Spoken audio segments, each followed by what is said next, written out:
এবার এটা খুব ভালোভাবে নাড়াচাড়া করে কষিয়ে নেব। আর যে আলু দুটো কেটে রেখেছিলাম এই আলু দুটো এর মধ্যে দিয়ে দেব।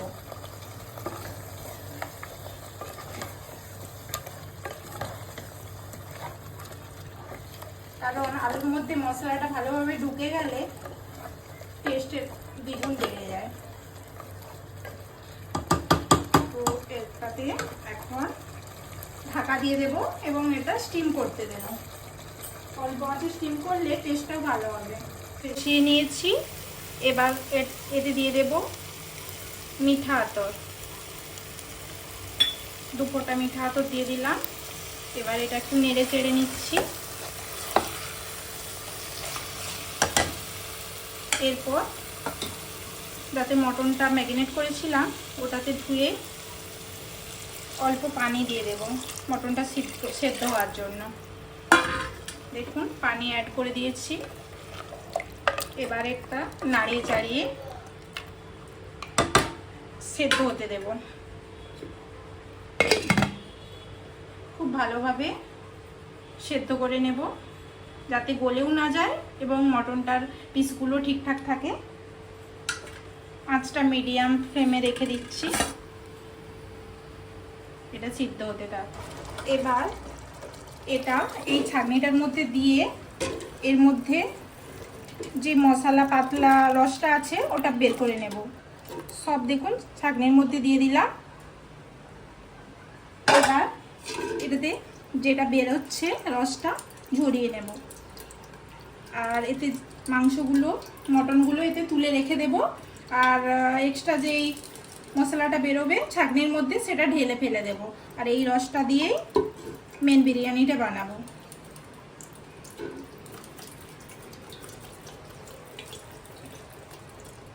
দেখুন পাতলা গ্রেভি বেরিয়েছে।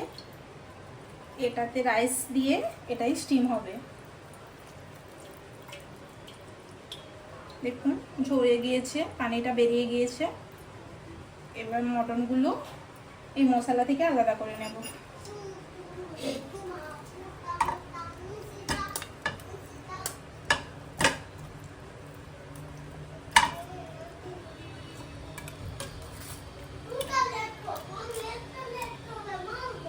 আলুটাও নিয়ে নেব। এখানে সলিড পিসগুলো নিয়ে নিচ্ছি। মশলাটা আরও একবার ছড়িয়ে নেব।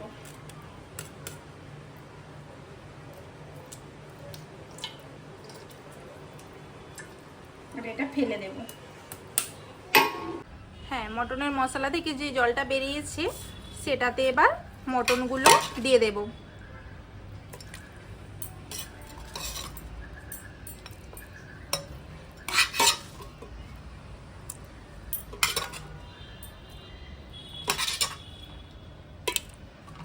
আলুগুলো এখন দিচ্ছি না, মটনগুলোই দিয়ে দিচ্ছি।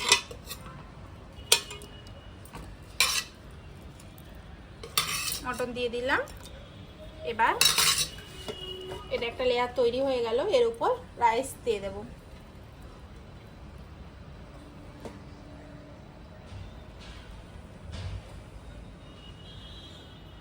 আমি হাতে করেই দিচ্ছি সুবিধার্থে,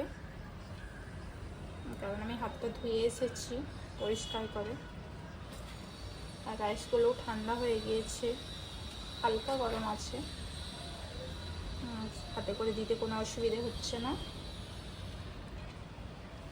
দিয়ে দিলাম রাইস।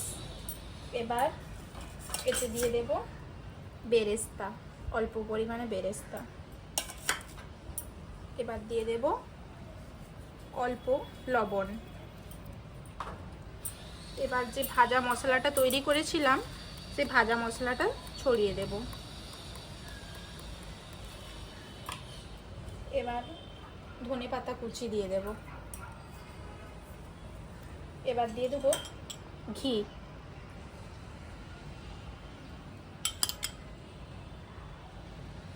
এটা দেশি ঘি। এবার আবার দিয়ে দেব রাইস।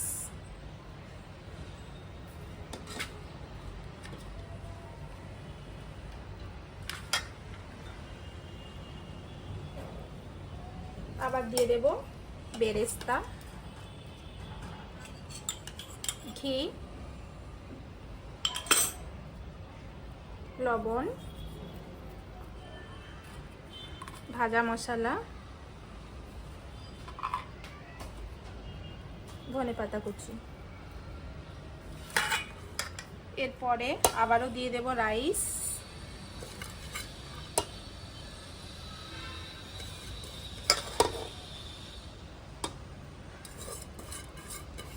পুরো রাইসটাই দিয়ে দিলাম,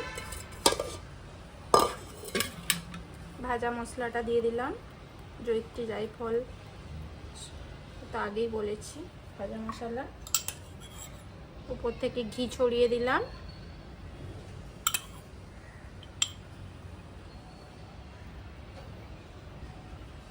ঘিটা দিয়ে দিলে সেন্ট আসবে। এবার ওপর ডিম একটা দিয়ে দিলাম, ধনেপাতা কুচি, আবারও অল্প লবণ, মটনের আলুগুলো দিয়ে দিলাম,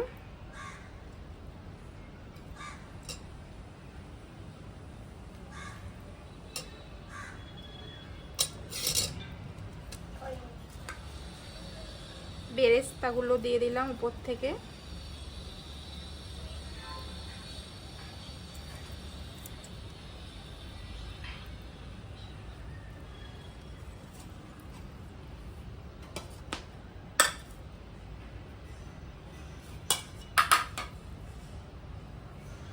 বাস এইভাবে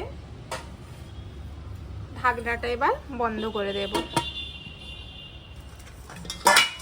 আর আটার একটা লেয়ার তৈরি করেছি, এই লেয়ারটা পুরো সাইডে এইভাবে বন্ধ করে দেব যাতে ভাপটা না বেরিয়ে যায়।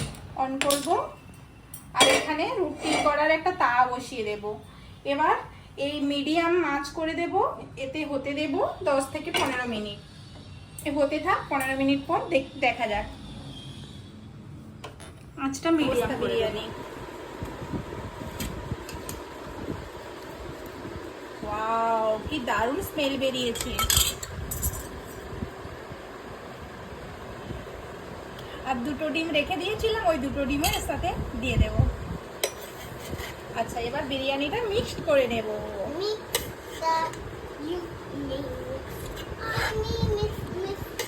কি দারুণ স্মেল বেরিয়েছে, তাই এনজয়, তাই না?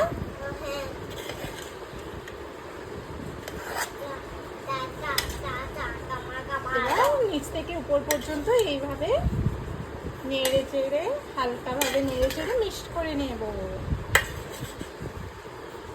দেশি ঘিয়ের যা স্মেল বেরিয়েছে, গন্ধটা শুকিয়ে আমার জন্য খিদে পেয়ে গিয়েছে। এবার গরম গরম প্লেটে সার্ভ করবো।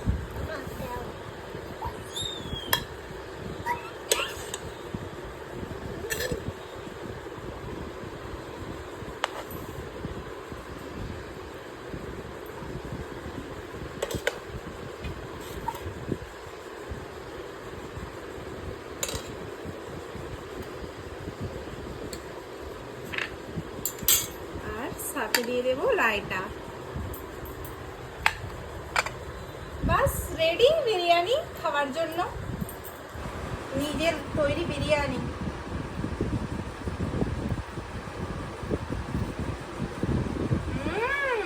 দারুণ।